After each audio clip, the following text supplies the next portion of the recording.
Delhi Jammu Katra expressway का भी काम केएमपी से लगातार लंबे समय से चला हुआ है, लेकिन वहां के किसानों के सामने जो समस्या थी उसका समाधान लगभग हो चुका है।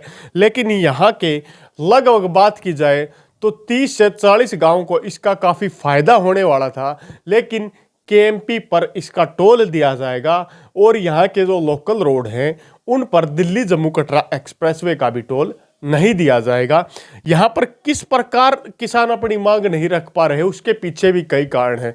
वर्तमान में किसानों की डिमांड, जो यहाँ के स्थानीय किसान हैं जिनकी जमीन रेलवे ऑर्बिटल कॉरिडोर में फंसी हुई है, उसको मुआवजा बढ़ाने की मांग को लेकर किसान लगातार जो धरना कर रहे हैं, लगभग महीने का समय हो चुका है। दिल्ली से लेकर के जम्मू कटरा एक्सप्रेसवे का निर्माण कार्य भी काफ़ी तेजी से चला हुआ है, जिसके कारण एक तरीके से किसानों को भ्रमित करने का भी काम हो रहा है, क्योंकि किसानों को ऑर्बिटल रेल कॉरिडोर के मुआवजे के लिए, अपनी ही जमीन के महंगे मुआवजे के लिए किसान लगातार जो धरना दे रहे हैं। और यहाँ पर इस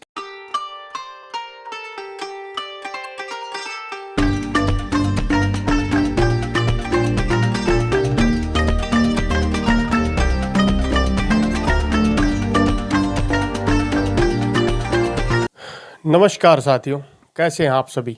आप सभी का एक बार फिर से स्वागत है हमारे चैनल पर।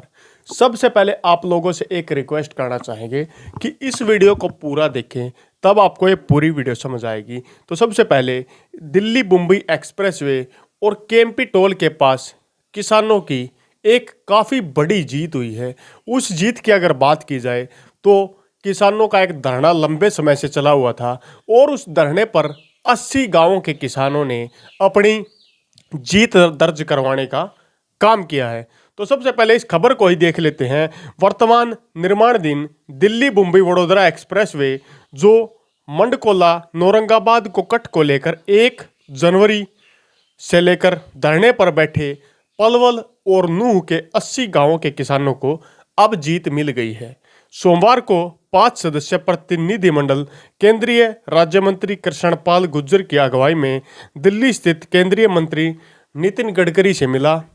इस संघर्ष समिति की बात की जाए तो बलजीत डागर ने इसकी पुष्टि करते हुए बताया कि केंद्रीय मंत्री नितिन गडकरी ने विभागीय चर्चा कर अधिकारियों से बात कर दिल्ली मुंबई एक्सप्रेसवे पर कट देने की मंजूरी दे दी है। अब इससे न केवल मेवात, पलवल, फरीदाबाद और गुरुग्राम जिले के लोगों को लाभ होगा। इस कट के मिलने से यहाँ पर औद्योगिक क्रांति आएगी और यहाँ पर उद्योग धंधों को भी नया रास्ता मिलेगा। यह कट शिलानी रोड पर होगा। अगर इसकी बात की जाए तो मंडकोला नौरंगाबाद कट संघर्ष समिति के संयोजक बलजीत डागर ने यही बताया कि उन्होंने अपनी मांग को समझाते हुए केंद्रीय मंत्री नितिन गडकरी से पिछले दिनों बात की थी और नितिन गडकरी ने उनकी बात को समझने का भी काम किया है। उन्होंने कहा है कि यह कट जंक्शन से केएमपी रोड से चल करके शिलानी रोड तक दिया जाएगा, जिससे हरियाणा सरकार इसे आसानी से नूह और पलवल रोड तक ला सकती है। उन्होंने बताया, दिल्ली मुंबई एक्सप्रेसवे पर कट मिलने से जिले के 80 गांवों की संयुक्त मांग को पूरा करने का काम हुआ है। दोनों जिले के किसानों की हजारों एकड़ भूमि इसी हाईवे पर गई है। जहां कट की मांग थी वो ऐसा जंक्शन था जहां दिल्ली मुंबई हाईवे और कुंडली मानेसर एक्सप्रेसवे और फरीदाबाद हाईवे तीनों आकर एक साथ में मिलते हैं। उन्होंने बताया, मंगलवार को केंद्रीय राज्य मंत्री कृष्णपाल गुर्जर धरना स्थल पर आकर इसका समापन करने का भी काम करने वाले हैं। कट के लिए संघर्ष करते समय पिछले दिनों ठंड से एक किसान की मौत भी हो गई थी। अगर बात करें दिल्ली मुंबई एक्सप्रेसवे कट देने की मांग को लेकर, धरने पर बैठे एक किसान अपनी जान इसमें गंवा चुका है और किसानों ने कहा कि यह किसानों की एक काफ़ी बड़ी जीत है। अगर बात की जाए इस जीत से क्या फ़ायदा किसानों को हुआ, तो यहाँ से ऐसा ही एक काम और होने वाला है। वर्तमान में दिल्ली मुंबई एक्सप्रेसवे, जिसका काम काफ़ी तेज़ी से और लंबे समय से चला हुआ है, इसके अलावा दिल्ली जम्मू कटरा एक्सप्रेसवे का भी काम केएमपी के उसी पॉइंट से बारीकी से लगातार लंबे समय से चला हुआ है। लेकिन वहाँ के किसानों के सामने जो समस्या थी उसका समाधान लगभग हो चुका है।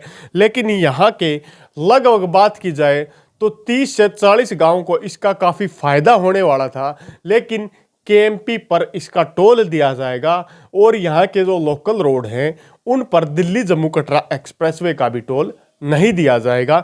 यहाँ पर किस प्रकार किसान अपनी मांग नहीं रख पा रहे, उसके पीछे भी कई कारण हैं। वर्तमान में किसानों की डिमांड, जो यहाँ के स्थानीय किसान हैं जिनकी जमीन रेलवे ऑर्बिटल कॉरिडोर में फंसी हुई है, उसको मुआवजा बढ़ाने की मांग को लेकर किसान लगातार जो धरना कर रहे हैं, लगभग महीने का समय हो चुका है और धरना लगातार चला हुआ है। इस धरने के पीछे भी एक ऐसी राजनीति चली हुई है कि धरने का समय जैसे जैसे लंबा जाता जा रहा है, दिल्ली से लेकर के जम्मू कटरा एक्सप्रेसवे का निर्माण कार्य भी काफ़ी तेजी से चला हुआ है, जिसके कारण एक तरीके से किसानों को भ्रमित करने का भी काम हो रहा है। क्योंकि किसानों को ऑर्बिटल रेल कॉरिडोर के मुआवजे के लिए, अपनी ही ज़मीन के महंगे मुआवजे के लिए किसान लगातार जो धरना दे रहे हैं। और यहाँ पर इसके दूसरी तरफ अगर पहलू को देखा जाए तो सिक्के के दूसरे पहलू पर अगर हम जाएं तो यहाँ पर वर्तमान दिल्ली जम्मू कटरा एक्सप्रेसवे का निर्माण कार्य काफ़ी तेज़ी से चल रहा है और इसको निर्माण कार्य को जल्द पूरा कर लिया जाएगा। और यहाँ का जो टोल होगा वो केएमपी के ऊपर एक टोल बढ़ाया जाएगा, केएमपी तक इसका शुरुआती पॉइंट होगा। लेकिन केएमपी के आसपास के जो गाँव हैं, इन गाँवों को इन मार्गों के ऊपर चढ़ने की किसी प्रकार की फैसिलिटी नहीं दी जाएगी।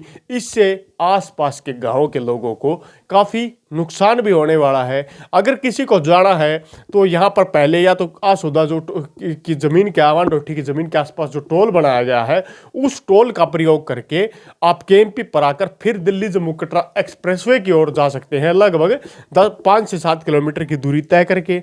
इसके विपरीत दूसरा इसका जो सबसे बड़ा समाधान है, आप यहाँ से हसनगढ़ में जो वर्तमान बात की जाए तो झज्जरवाड़ा जो रोड है उसके ऊपर जो टोल बढ़ाया जाएगा, उस टोल के माध्यम से इस पर एंट्री ले सकते हैं।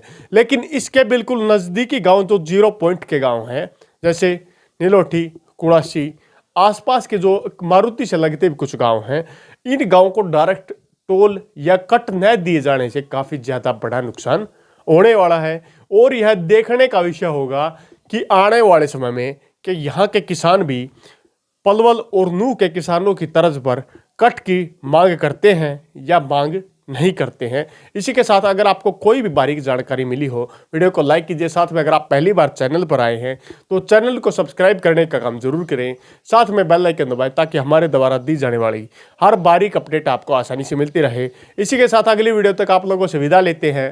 तब तक के लिए जय हिंद, जय भारत।